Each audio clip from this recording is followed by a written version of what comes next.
This is Mike Shelton, one of your hosts for About the Facts podcast, and I'm so excited with you.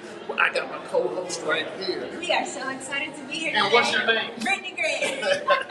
We are at the Capitol today for Black History Month, or Black History Day at the Capitol. And the state of Oklahoma. Yes, we are excited to have a lot of our influencers and community leaders today with us. So we've got Miss Aletia Timmons.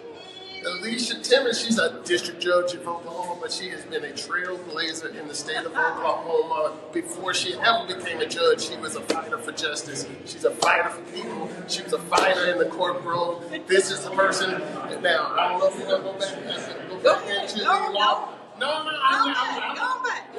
If you're going to go back to the law office at all, I don't know it. But if you go back to the law office, this is the person you want in your corner. I'm just going to tell you.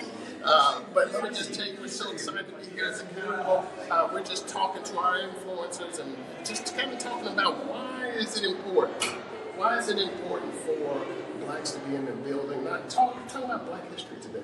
Well, first I want to say thanks for having the podcast, because that is an important way to get information out to our community and talk about the issues that are important to us on a day-to-day basis.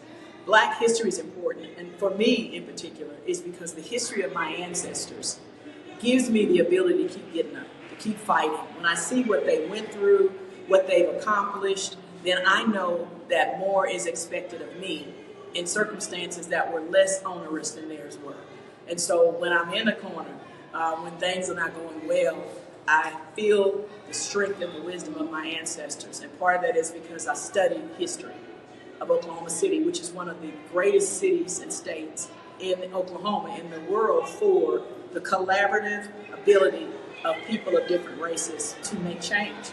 And we're a shining example of that here in Oklahoma City. We really are. So why is it important to you? Why do you feel like we should be represented in this building, not only for today, for Black History Month, but for our legislators? Because our voices need to be heard. We have a perspective that is not shared by everyone else. There's some human things that we all share, but the particularized experiences of African Americans and why we're where we're at and the corrective mechanisms that need to be done are particularly within the history and consciousness of Black people. And I always say you cannot make change for people when the people you want to make change for are not at the table.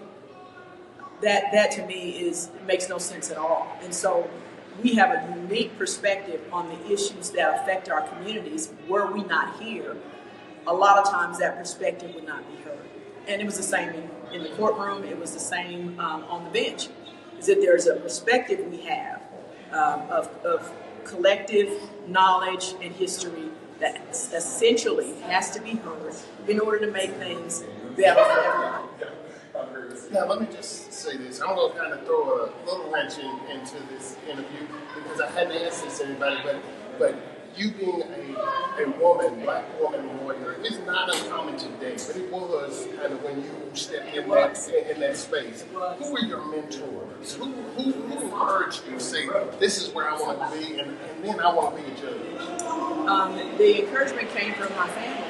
You know, my mom was always of the opinion that I could do whatever I wanted to do. I just had to set a plan, set a mark, and then move toward it, and then do the work. But I remember going to courtrooms, because I'm a litigator. I've always been in the courtroom. That's where my spirit and my purpose all meet. And so I would go to small towns, and they would say, oh, you're a paralegal, or you're the secretary. And I'm like, no, I'm the lawyer. And literally, I'd be in the courtroom, and they would call people to come watch because they'd never seen a female lawyer and litigator in the courtroom before. And that happened in small counties all over the state, because I traveled a lot when I first started practicing. And so that was kind of daunting in one way.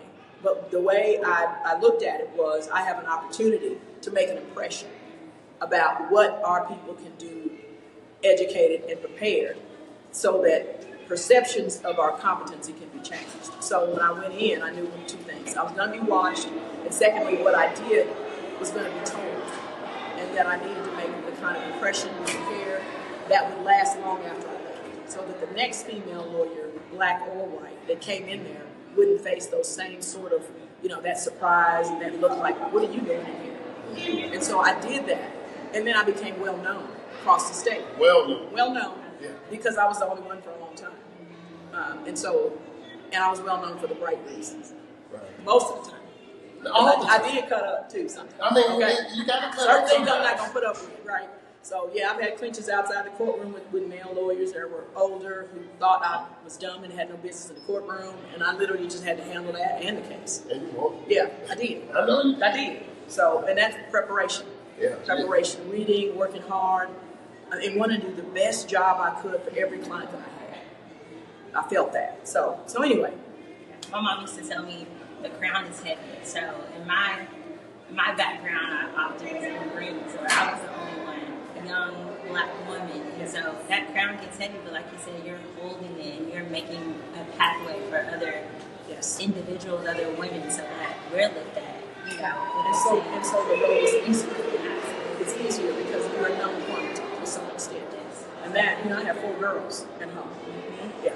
And so yeah. I know Yeah. what it is. Yeah, so I'm I like, I got one. to move. She's a handful. And I love it. I love it. So it was a make room. You know, I had to make room and move folks away from traditional norms and views of women, and also black women.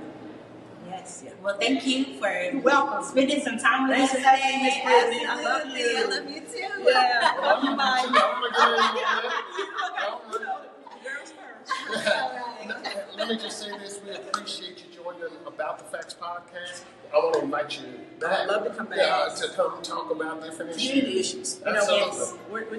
right now we're talking about things in Northeast Oklahoma City like gentrification and its effect on representation. We want to talk about some of the economic policies that are coming down from the federal government. How do we, you know, we have always, as a people, made bricks out of straw. Sometimes with no straw and no mud. So we got to figure out that if this is what's happening, how do we get through it healthy, mentally, physically, and then work around the obstacles. I've always been taught, go under, go above, go around. And so that may be something that we have to start talking about in the community. Absolutely, and we want to do that. I also want to lean into that judicial side of it. I'd like to have a conversation to parents about their children and dealing with the police. And so I would just like to have that conversation as well as your conversation about making sure we stay together and know how to navigate these next we can do it. Few years. So we've been through worse. We survived Reconstruction. So I tell people all the time, this is not new. Yeah. That these challenges are not new. You know, they're getting kind of old, but you know, it's the same old playbook, and we got it. We got it. Well, we're excited. And we thank you so much for joining us. Thanks for having me. Absolutely. We look forward to having more conversations. I would love to. All right. Thank you so much. Thank you for having me.